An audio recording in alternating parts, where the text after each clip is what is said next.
오늘 주시는 말씀은 시편 69편입니다. 시편 69편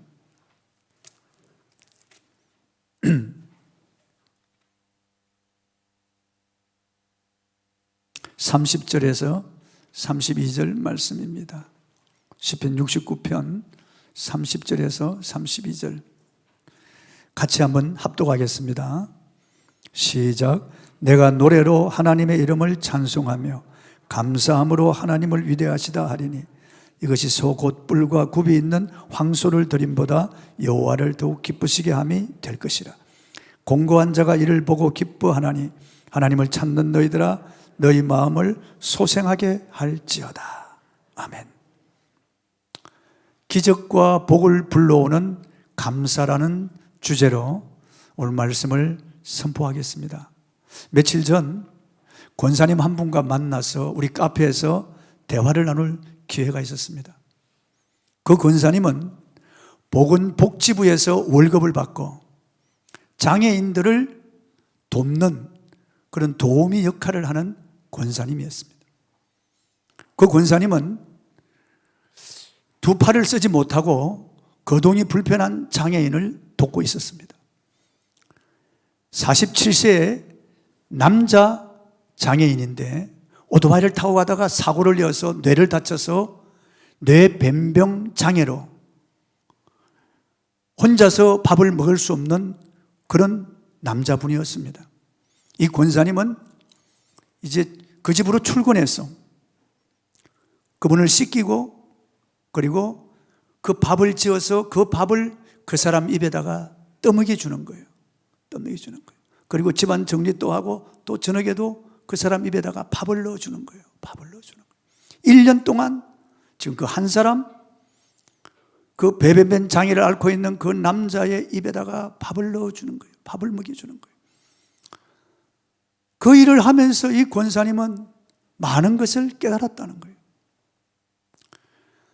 지금까지 자기는 자기 남편에 대해서 불평하고 원망했는데 내가 돈 벌기 위해서 이런 장애인에게 밥을 떠먹여 주는데 1년 동안 입에다가 밥을 넣어주는데 내 남편에게 이런 정성을 들였더라면 내 남편에게 이렇게 밥을 떠먹여 주었다면 내 남편은 얼마나 감사하고 얼마나 기뻐했을까. 내 남편에게 이런 장애인에게 하는 것처럼 이렇게만 했다면 내 남편은 지금보다 훨씬 더 나은 사람으로 변화가 되었을 것인데 나는 남편에 대해서 지금까지 원망하고 불평하면서 살아왔구나. 그래서 지금 이렇게밖에 될 수밖에 없었구나. 그는 회개하는 그런 모습을 보였습니다. 여러분, 감사란 늘 내 주변에 일어나는 작은 일로부터 시작되어야 합니다. 매일 아침마다 눈을 뜰 때 감사해 본 적이 있습니까? 이 세상에는 오늘 아침만 해도 다시 눈을 뜨지 못하고 세상을 떠나는 사람들이 얼마나 많은지 모릅니다. 병원마다 신음하며 고통하는 분들이 얼마나 많은지 알 수 없습니다. 내가 숨쉬고 오늘 이렇게 걷고 있음에 감사해야 됩니다. 매일매일 살아있음에 감사해야 됩니다. 그것이 기적입니다. 부산대학교 기름팬 교수는 매일 아침에 눈을 뜨면 자기 살을 꼬집는다는 거예요. 이게 꿈이냐 생시냐? 아니 내가 예수 믿고 구원받았다니, 지금 죽어도 천국 간다니, 그리고 오늘이라고 하는 이 삶을 나에게 주시니 이게 꿈이냐 생시냐? 일어나면서 감사한다는 거예요. 한국 최초의 선교사 언더우드의 기도문에 있는 글입니다. 그럴 수만 있다면 더 큰 복을 바라지 않겠습니다. 누군가는 지금 그렇게 기도를 합니다. 볼 수만 있다면 더 큰 복을 바라지 않겠습니다. 누군가는 지금 그렇게 기도합니다. 들을 수만 있다면 더 큰 복을 바라지 않겠습니다. 누군가는 지금 그렇게 기도합니다. 놀랍게도 누군가의 간절한 기도를 나는 다 이루고 살았습니다. 놀랍게도 누군가가 간절히 기다리는 기적이 내게는 날마다 일어나고 있습니다. 부자 되지 못해도 빼어난 내모 아니어도 지혜롭지 못해도 내 삶에 날마다 감사하겠습니다. 언더우드의 기도문입니다. 우리가 당연하게 이런 것들이 누군가에게는 간절한 기도 제목이에요. 기적과 같은 일인 것입니다. 우리는 보고 듣고 걸어다니는 일이 당연한 일이라고 생각하지만 큰 병을 앓고 있는 중환자들에게는 기적입니다. 그들의 간절한 소원이요 바람입니다. 우리는 목마르면 언제든지 물을 마시고 매일 깨끗하게 샤워할 수 있지만은 물 한 방울을 얻기 위해서 물통을 이고 수십 리길을 걸어가는 사람들, 그것도 흙탕물과 같은 물을 떠오는 사람들이 이 지구상에는 수천만 명이 넘습니다. 우리는 매일 삼시세끼 먹는 것을 당연하게 생각하지만 아직도 끼니조차 해결하지 못하는 사람들이 이 지구촌에는 수억이나 됩니다. 우리는 날마다 먹을 것을 주시는 것에 대해서 하나님께 감사해야 합니다. 시편 136편 25절입니다. 읽어보겠습니다. 같이 시작. 모든 육체에게 먹을 것을 주신 이에게 감사하라. 그 인자하심이 영원하미로다. 그런데 하나님은 먹을 것만 주시는 것이 아닙니다. 저와 여러분이 가지고 있는 이 모든 것을 더하여 주신 것입니다. 내가 지금까지 누리고 있는 이 모든 것을 하나님이 더하여 주신 것입니다. 찬송가에도 있지 않습니까? 지금까지 지내온 것 주의 크신 은혜라. 한이 없는 주의 사랑 어찌 이루 말하랴. 자나깨나 주의 손이 항상 살펴주시고 모든 일을 주 안에서 형통하게 하시네. 하나님의 선한 손에 도우심으로 여기까지 왔고 오늘 여기서 예배를 드리는 것입니다. 감사하지 않을 수가 없습니다. 정신학적인 용어 중에 감사지수라고 하는 말이 있습니다. 감사지수가 낮은 사람일수록 그 삶이 불행하고 건강하지 못한 삶을 산다는 것입니다. 그러나 감사지수가 높은 사람일수록 행복하고 건강한 삶을 살아간다는 통계입니다. 그러므로 누구든지 감사지수는 높을수록 좋습니다. 저는 시편 103편 새벽마다 이 말씀을 암송하면서 기도합니다. 그리고 우리 교육자들도 알지만 예배당을 돌면서 매일 기도하는데 그때도 시편 103편 말씀 1절로 6절 말씀을 제가 암송하며 감사하며 기도하고 있습니다. 내 영혼아 여호와를 송축하라. 내 속에 있는 것들아 다 그의 거룩한 이름을 송축하라. 내 영혼아 여호와를 송축하며 그 모든 은택을 잊지 말지어다. 그가 내 모든 죄악을 사하시며 내 모든 병을 고치시며 내 생명을 파멸해서 속량하시고 인자와 긍휼로 관을 씌우시며 좋은 것으로 내 소원을 만족하게 하사 내 청춘으로 독수리같이 새롭게 하시는도다. 얼마나 하나님의 은혜가 감사한지 알 수 없습니다. 봄이면 새 생명이 약동하고 새싹이 올라가는 것을 보며 감사하고, 여름에는 무성한 것을 보고 감사하며, 가을에는 낙엽지는 것을 보고 감사하며, 겨울이면 뿌리가 든든해지고, 그리고 기다리는 것으로 인하여 감사하는 것입니다. 요즘 거리를 거닐다 보면은 아름답게 물든 낙엽을 보면서 하나님이 얼마나 선하시고 아름다운 분이신가를 다시 한번 생각하며 눈에 눈시울이 뜨거워질 때가 많습니다. 그렇다면 구체적으로 어떤 감사를 해야 할까요? 첫째, 우리는 좋으신 하나님께 감사해야 합니다. 여러분, 하나님이 우리를 얼마나 사랑하는지 깊이 생각해 본 적이 있습니까? 하나님이 얼마나 좋으신 하나님이신지, 하나님이 얼마나 나를 사랑하시는지 이를 알면 우리 가슴이 뜨거워지고 뭉클해지지 않을 수가 없습니다. 저는 하나님의 은혜를 생각할 때마다 감사해서 눈물이 나고 가슴이 뭉클해질 때가 많습니다. 하나님 우리를 사랑하시되 말로만 사랑하시는 것이 아닙니다. 우리가 잘 아는 요한복음 3장 16절을 같이 한번 암송하겠습니다. 하나님이 세상을 이처럼 사랑하사 독생자를 주셨으니 이는 그를 믿는 자마다 멸망하지 않고 영생을 얻게 하려 하십니다. 하나님이 독생자를 십자가에 내어주시고 그를 찢어 죽이시고 나를 살리셨다. 이 추악하고 더러운 죄인을 하나님이 죄에서 구원하기 위하여, 지옥의 멸망에서 건져주시기 위하여 그의 친아들을 십자가에 속건 제물로, 번제물로 내어주셔서 그 아들 살을 찢고 각을 뜨고 피 흘려 죽이시고 나를 살리실 것입니다. 얼마나 놀라운 은혜입니까? 하나님이 얼마나 나를 사랑하시는지 성경 곳곳에 하나님의 사랑이 기록되어 있습니다. 성경은 하나님은 사랑이시라고 말씀하고 있죠. 본문을 기록한 다윗은 많은 전쟁을 겪었고 죽음의 고비를 많이 넘겼습니다. 장인인 사울에게 쫓겼습니다.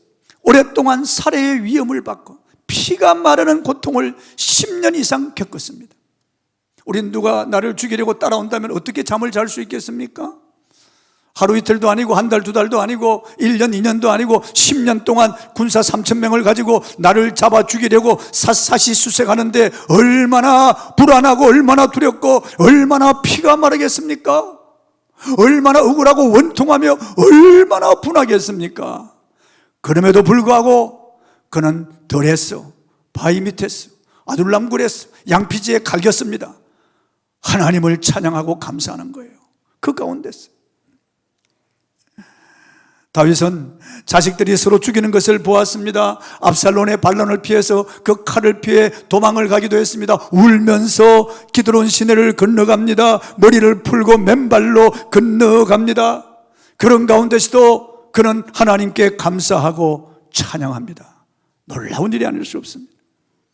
그래서 하나님께서 그를 위대한 성군, 위대한 선지자로 만든 것입니다. 하나님께서 그를 높여 존귀하게 만드신 것입니다. 성경에 가장 그 이름이 많이 기록된 사람이 다윗입니다. 800회나 기록되었습니다. 한 번, 두 번만 기록되어도 영광 중에 영광인데 가장 많이 기록된 사람이 다윗입니다. 예수님을 가리켜서 다윗의 자손이라고 부르는 거예요. 바디메오가 예수님을 부를 때 다윗의 자손이요 하고 불러. 수로보니게 여인이 예수님을 부를 때 주 다윗의 자손이요 그 말, 메시아요 그 말이에요. 하나님께서는 다윗을 보시면서 이세 아들 다윗을 만나니 내 마음에 합한 자라 내 뜻을 다 이루게 하리라. 하나님은 다윗을 통해서 그분의 뜻을 다 이루게 하셨습니다. 구원입니다. 그를 통해서 메시아가 왔고 메시아를 통해서 저와 여러분이 구원받았으니 하나님의 뜻이 다 이루어진 거예요. 그도 죄를 짓고 그도 하나님 앞에 불의한 적도 있었지만 그러나 하나님이 이처럼 높여주셨어요. 그는 늙어도 힘이 지나지 아니하고 존귀하고 부하여 하나님이 그를 영화롭게 하셨다고 말씀하고 있는 것입니다. 왜 그럴까요? 그는 감사와 찬양을 하나님 앞에 올리는 사람이고, 다윗은 하나님이 좋으신 하나님이고 때를 따라 도우시며 가장 좋은 것으로 채워주시는 하나님이신 것을 분명히 알았습니다. 그래서 힘들고 어려울 때도, 가난할 때도, 고통당할 때도, 쫓길 때도, 기가 막힌 웅덩이와 수렁에 빠졌을 때도, 분하고 원통하고 억울할 때도, 마음이 답답하고 우울할 때도, 신경이 날카로워서 견딜 수 없을 때도, 밤잠을 이루지 못하고 통곡이 우러나올 때도 그는 통곡하지만 언제나 감사로 그의 시를 맺고 감사의 노래로 끝을 맺었습니다. 시편을 읽어보면 다윗이 얼마나 하나님께 감사하고 찬양하는지 알 수가 없습니다. 그뿐만 아니라 그는 모든 피조물, 모든 만물, 모든 천군, 모든 천사들에게 하나님께 감사하고 찬양하라고 권면하고 있습니다. 놀랍지 않습니까? 그의 대표적인 시편 100편 4절을 보겠습니다. 감사함으로 그의 문에 들어가며 찬송함으로 그의 궁정에 들어가서 그에게 감사하며 그의 이름을 송축할지어다. 이게 다윗의 모습이에요. 이게 다윗의 마음이에요. 이게 다윗의 신앙이에요. 시편 105편 1절입니다. 여호와께 감사하고 그의 이름을 불러하라며 그가 하는 일을 만민 중에 알게 할지어다. 그는 혼자서 하나님께 감사하는 것이 너무 부족했어. 그는 입술로, 노래로, 시로, 악기로, 그는 예물로, 예배로 하나님께 감사하는 것, 그 혼자 그 가족들과 하나님께 감사하는 것이 너무 부족했어. 모든 만민, 모든 족속, 모든 만물, 모든 천사, 모든 천군들 함께 하나님을 찬양하고 감사하자고. 왜냐하면 하나님이 너무나 좋으신 하나님이니까 하나님을 찬양하고 감사하자고 권하는 거예요. 두 번째, 현실을 바라보지 말고 믿음으로 감사해야 됩니다. 우리가 인생을 살다 보면 여러 가지 어려움을 만나게 됩니다. 그럴 때 환경을 바라보는 사람은 다른 사람을 원망하거나 자기 처지를 불평하면서 불행하게 살아갈 수밖에 없습니다. 원망과 불평은 불행을 가져옵니다. 원망과 불평은 마귀로 하여금 문을 열어주는 것입니다. 이스라엘 백성들이 광야에서 원망 불평할 때 돌아온 것은 그야말로 끔찍한 결과였습니다. 그들이 원망하고 불평할 때 불뱀으로 인한 죽음, 전염병으로 인한 죽음, 땅이 갈려서 매장되는 죽음이 다가왔던 것입니다. 그것이 불신앙에서 온 원망과 불평의 결과였습니다. 하지만 감사하는 자들에게는 넘치는 은혜와 복을 주신 것을 볼 수가 있습니다. 다윗은 본문의 시를 지을 때 큰 고통과 위험 속에 있었습니다. 1절에 보면은 물속에 빠져 허우적거리는 것처럼 심한 고통스러운 가운데 있었다고 했습니다. 2절 3절에 보면은 설 곳이 없는 깊은 수렁에 빠진 것처럼 피곤하고 눈이 시하였다고 했습니다. 기가 막힐 웅덩이와 수렁에 빠진 것입니다. 움직이면 움직일수록 더 깊이 빠져들어가는, 그런 누구도 구해줄 수 없는 절망적인 이런 상황을 그가 만났습니다. 깊은 수렁, 큰 물, 얼마나 엄청난 고통이 그에게 몰아닥쳤으면 이렇게 그가 표현했겠습니까? 허우적거리면 허우적거릴수록 더 수렁으로 빠져들어가는, 그야말로 절망적 상황, 큰 물이 그를 엄습해서 견딜 수 없는, 숨을 쉴 수도 없는 그런 환경, 그런 고난의 그런 자리에서 그가 하나님을 찬양하는 것입니다. 감사하는 것입니다. 너무 놀라운 일입니다. 모든 것이 잘 되고, 그리고 편안하고 평안하고, 물질이 많이 들어오고, 가족들이 두루 염려 없고, 그리고 원수들이 복종할 때, 이때 누구나 다 감사할 수 있습니다. 감사할 수 있습니다. 쫓기지 않고 안락한 가운데, 안전한 가운데, 궁전에서 누구나 다 감사할 수 있죠. 잘 먹고 잘 입고 즐기고 누구나 다 감사할 수 있죠. 그러나 다윗은 큰 물이 그를 엄습하는 고통, 깊은 수렁에 빠진 고통, 기가 막힌 웅덩이와 수렁에 떨어져서 입으로 말도 할 수 없는 그런 지경에서 그는 하나님을 찬양하고 감사하는 거예요. 본문 30절입니다. 내가 노래로 하나님의 이름을 찬송하며 감사함으로 하나님을 위대하시다 하리니, 그가 모든 것이 잘 되고 형통하고 평안할 때는 감사하는 게 아니에요. 너무나 엄청난 고난과 고통 가운데 그는 이렇게 하나님을 찾아서 하나님을 위대하시다 하고 감사하는 거예요. 다윗은 감사를 드리며 확신하고 있습니다. 내가 하나님께 이렇게 감사하고 찬양하면 이것이 하나님 앞에 드리는, 하나님을 영화롭게 하는 제사가 된다고 하는 것을 다윗은 알고 있었던 것입니다. 본문 31절입니다. 이것이 곧 소 곧 뿔과 굽이 있는 황소를 드림보다 여호와를 더욱 기쁘시게 함이 될 것이라. 이렇게 어려울 때, 고난당할 때, 힘들고 고통스러울 때, 기가 막힐 웅덩이와 수렁에 빠졌을 때 그가 하나님께 감사하고 찬송하면은 이것이 소 곧 뿔과 굽이 있는 황소를 드림보다 여호와를 더욱 기쁘시게 함이 될 것이라고 하는 것을 그는 알고 있습니다. 이렇게 그가 하나님을 감사하고 찬송할 때 32절에 공고한 자가 이를 보고 기뻐하나니 하나님을 찾는 너희들아 너희 마음을 소생하게 할지어다. 나는 이런 고난 가운데, 이런 고통 가운데 하나님께 감사하고 찬송하지 않느냐? 그러므로 불평하고 원망하는 너희들아 마음을 소생하라 말이야.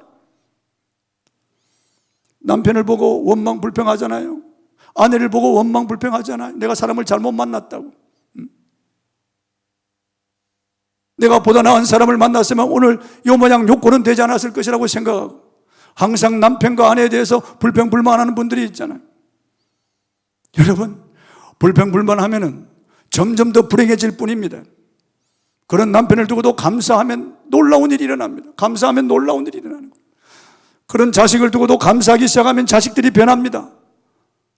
돈 한 푼 벌어오지 못하고 집에서 실업자가 되어 앉아있는 그런 남편, 내 마음을 아프게 하는 무능한 이런 남편을 두고도 감사하기 시작하면 이 남편을 통해서 놀라운 일이 일어나는 거예요. 여러분, 이 사람 만나면 내가 좀 잘 될 것 같고 행편이 풀릴 것 같지만 그렇지 않습니다. 그 사람이에요, 여러분. 별 사람이 없어요, 여러분. 하나님 앞에 약속하고 내가 결단하고 내가 택한 이 사람, 하나님이 주신 내 평생의 배우자요, 발레자요. 다른 사람이 없습니다. 빌리 그레함 목사님에게 물어보았어요. 빌리 그레함 목사님의 부인에게 물어보았습니다. 사모님은 세계적인 위대한 전도자와 만나서 살면서 매우 행복했을 것 같습니다. 결혼 생활이 어떻습니까? 빌리 그레함 목사님의 사모님이 이런 말을 했습니다. 이건 실화입니다. 내가 그를 몇 번 죽이고 싶었습니다. 몇 번이고 죽이고 싶었다는 거예요. 여러분 보면은 저 부부는 행복해 보일 것 같아도 부부의 사정은 부부만 압니다, 여러분. 저 가정은 행복해 보여도 그게 말 못할 사연이 있습니다, 여러분. 누구나 다 그렇습니다, 여러분. 우리 김영희 사모에게 물어보세요. 이영효 목사를 만나서 행복한지 물어보세요. 이 사람은 나 때문에 눈물 흘리고 가슴 아파한 적이 있어요. 지금은 물론 나는 늘 그럽니다. 나는 당신밖에 없다고. 당신은 내 유일한 동반자요, 나의 발레자, 내 평생의 친구. 나는 당신만을 위해서 산다고. 내 모든 것을 바쳐서 나는 당신만을 위해서 산다고. 난 당신을 지키고 보호해 줄 것이며 내가 죽어도 당신이 안전하도록 나는 다 그 받침을 마련해 놓을 것이라고. 나는 평생 당신 한 사람만 바라보고 산다고 계속 그럽니다. 기분 좋겠네요, 정말. 그러면 시름이 싹 씻어지는 거예요. 어제도 그렇게 말했어요. 우리 집사람은 그 안마 의자에 앉아가지고 드르르르 이게 속이 너무 아파가지고 드르르르 내가 그 곁에 서서 그랬습니다. 여보, 당신뿐이야. 정말 당신밖에 없어. 당신만을 위해 내가 살 거야. 빈말이라도 기분이 좋은 거예요, 여러분. 빈말이라도 여러분 감사해요. 빈말은 안 해요. 사실이에요. 진심이에요, 여러분. 진심이에요, 여러분. 이런 별 사람이 없어요, 여러분요. 별 사람이 없어요. 젊으신 제 집사람도 저 때문에 눈물 흘리고 가슴 아파했어요. 제가 목사지, 저 사람이 목사입니까? 그러니까 목사 아니니까 그냥 사모가 되었지만은 많이 부족한 것이 많잖아요. 내 눈에 지적하고 정죄하고 눈물 많이 흘렸어요. 그러나 여러분 살다 보니까 오늘 같은 날도 있잖아요. 살다 보니까 노년에 행복한 날도 오잖아요, 여러분. 우리가 하나님을 높이고 감사와 찬송을 드릴 때 하나님께서 우리 삶에 놀라운 기적을 행하시는 것입니다. 인생의 밤을 지날 때 원망과 불평을 내려놓고 하나님께 감사와 찬송을 드려보십시오. 그러면 원망과 미움, 염려와 근심에 묶여있던 마음, 내 마음이 자유로움을 얻고 삶의 문제가 해결되는 역사가 일어날 것입니다, 여러분. 그런 남편을 두고 그런 아내를 두고 그런 자식을 두고 감사해 보십시오. 절대로 불평과 원망은 문제를 해결하지 못합니다. 멀린 캐로도스 목사님이라는 분이 계신데 발로 뛰면서 입으로 감사, 노래로 감사라고 하는 그런 책을 기록한 분이고 감옥에서 찬양이라고 하는 책을 저는 멀린 캐로도스 목사님의 책을 다 읽어보았어요. 놀라운 일이에요. 그 교회 성도들 가운데 기가 막힐 어려움을 당할 때, 고통당할 때, 괴로움을 당할 때 인간의 힘으로 알 수 없는 그런 정말 아득한 절망감을 느낄 때 감사하기 시작할 때 하나님이 개입하셔서 그 문제를 해결하시고 화가 변하여 복이 되고 기적이 일어나는 이런 일들이 그 책에 기록되어 있습니다. 도저히 감사할 수 없는 상황, 감사할 수 없는 그런 환경 가운데 감사의 제사를 드릴 때 하나님이 일하시는 거예요. 불평 원망하면 마귀가 일하기 시작하는 거예요. 여러분, 감사는 믿음의 문제인 것입니다. 예수께서 그러므로 내일을 위하여 염려하지 말 것이라. 내일은 내일이 염려할 것이요 한날 괴로움은 그날에 족하다고 말씀하셨어요. 그러므로 감사해야 되는 거예요. 감사해야 되는 거예요. 그런데 믿음이 없으면 오늘 일도 걱정하고 내일 일도 걱정하느라고 감사할 수가 없는 거예요. 하지만 온전한 믿음이 있는 사람은 무화과 나무가 무성하지 못하며 포도나무에 열매가 없으며 감람나무에 소출이 없으며 밭에 먹을 것이 없으며 우리의 양이 없으며 외양간에 소가 없을지라도 여호와로 인하여 기뻐하고 즐거워하는 거예요. 그러므로 감사는 조건이 아니라 믿음의 문제입니다.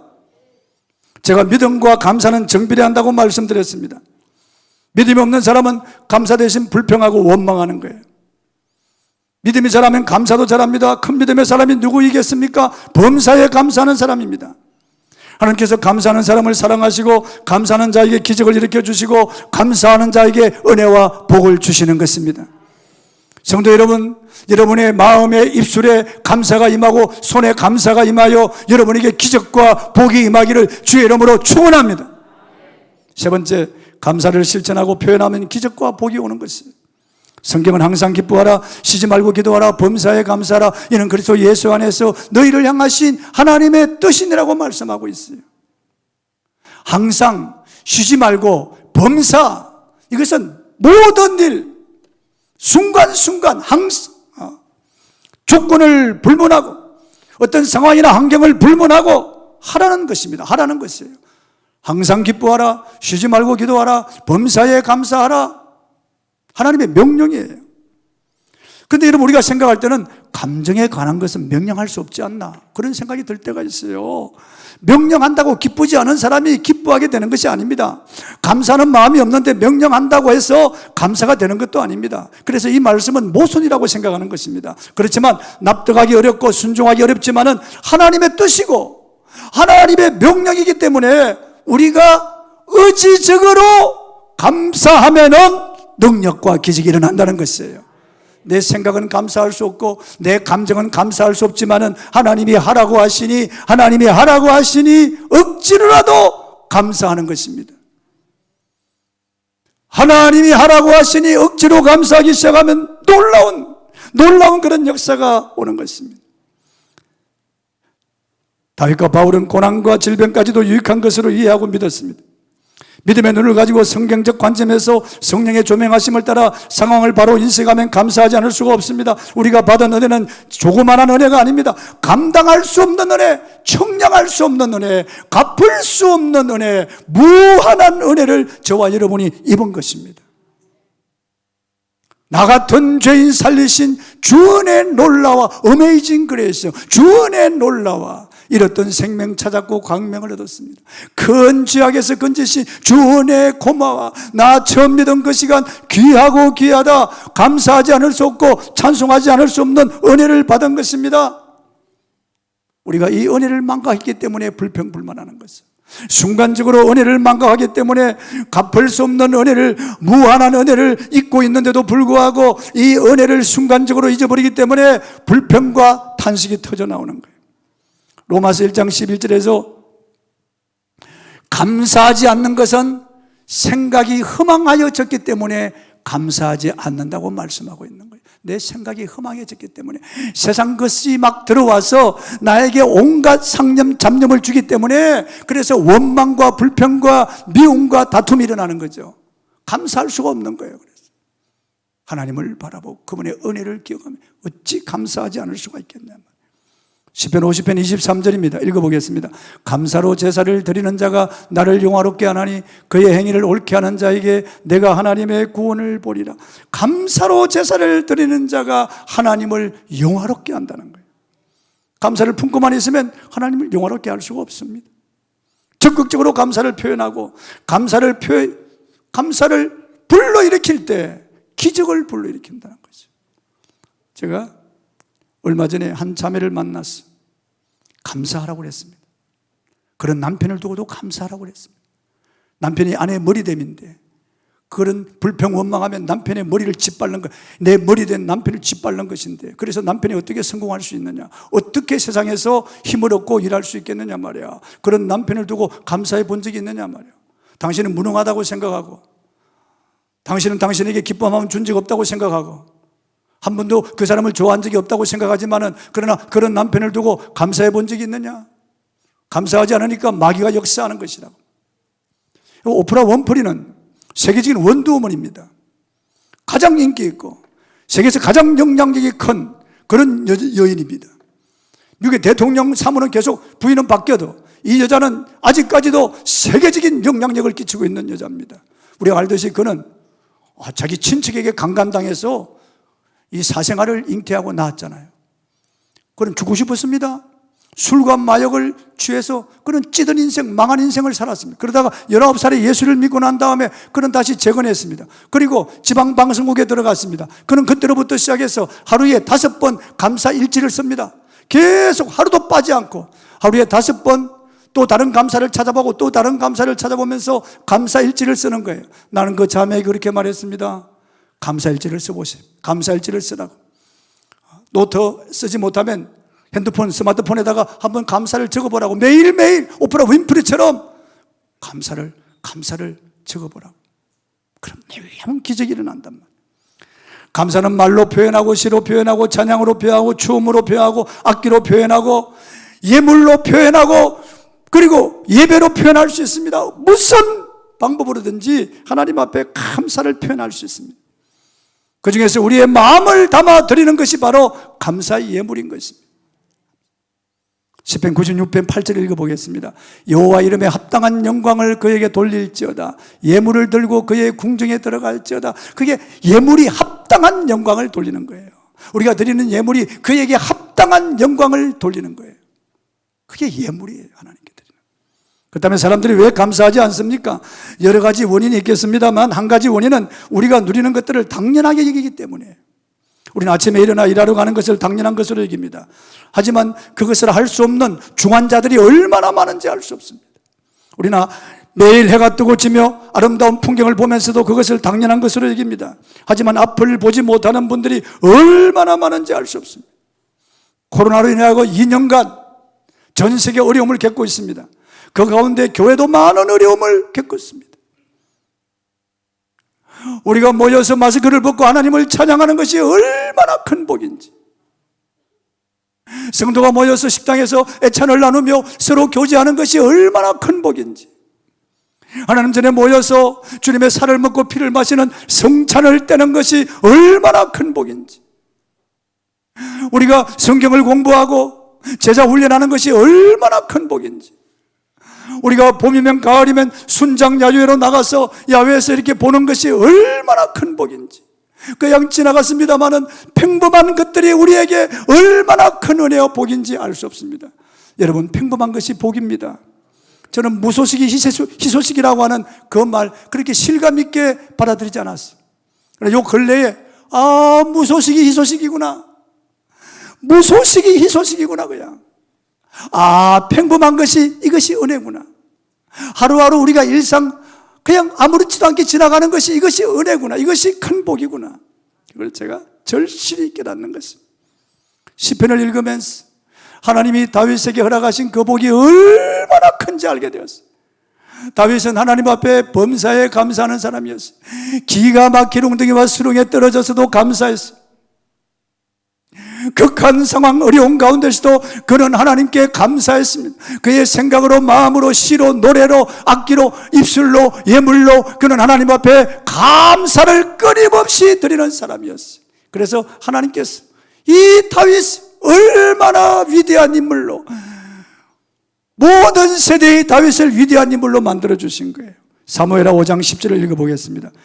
만군의 하나님 여호와께서 함께 계시니 다윗이 점점 강성하여 가니라. 그는 늙어도 존귀하고 부하여 마침내 하나님께서 힘이 지나여 돌아가시겠다는 거예요. 얼마나 놀라운 일입니까, 여러분? 얼마나 복된 일입니까? 그러므로 우리는 매일 감사할 수 있기를 바랍니다. 모든 상황 가운데 감사할 수 있기를 바랍니다. 힘들고 어려울 때일수록 더 감사하시기 바랍니다. 고통 가운데 감사하시기 바랍니다. 사람들이 나를 괴롭히고 물질이 떨어지고 건강을 잃었을 때도 감사해 보시기 바랍니다. 기적이 일어날 것입니다. 찬송하겠습니다.